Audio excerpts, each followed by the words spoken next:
Le service d'imagerie, c'est le service qui fait le plus d'échographie. Leur appareil, c'est usé. On a pris celui de la pédiatrie. Usé. On a pris celui des urgences. C'est ce qui vient de s'arrêter.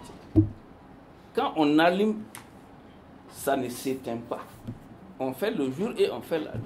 Donc on vient de griller 4 échographes. Maintenant, il faut chercher un neuf, il faut réparer l'ancien et ainsi de suite. Le labo, c'est pareil. Moi, je m'appelle Ismaïla Diallo. Je suis le président du mouvement patriotique Arc-en-Ciel Mali. Et ce matin, le bureau du mouvement patriotique Arc-en-Ciel Mali a décidé de rendre visite à l'hôpital Gabriel Touré. Et nous venons de rencontrer le directeur général de l'hôpital. Le directeur nous a fait part des difficultés concernant certaines radios et certains appareils, et voire même un problème de scanner qui était d'actualité, mais qui aujourd'hui est en phase de réparation. Et pendant cette visite aussi, nous avons essayé quand même d'apporter ce qu'on appelle notre petite aide aussi, en donnant une enveloppe, n'est-ce pas, au service social de l'hôpital. Dès que vous sortez, je vais appeler la responsable du service social, que j'appelle la mère des indigents.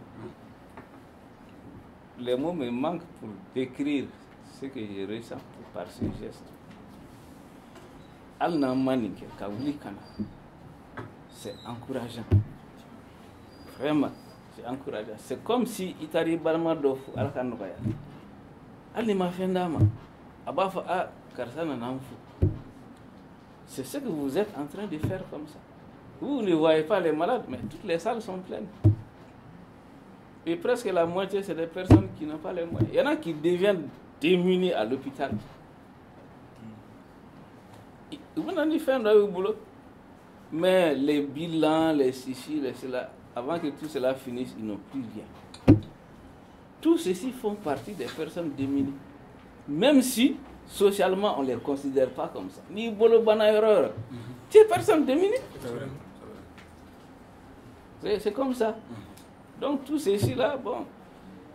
J'ai vu des étudiants de la faculté de médecine cotiser pour acheter des médicaments pour les malades. Alors,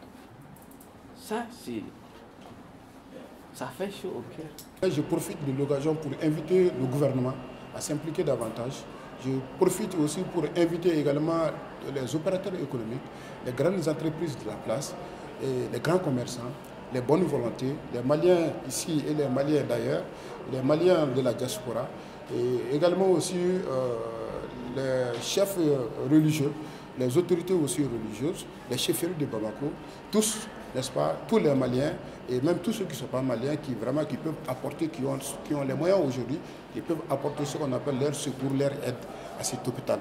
Parce que c'est l'hôpital de référence, c'est l'hôpital le plus convoité.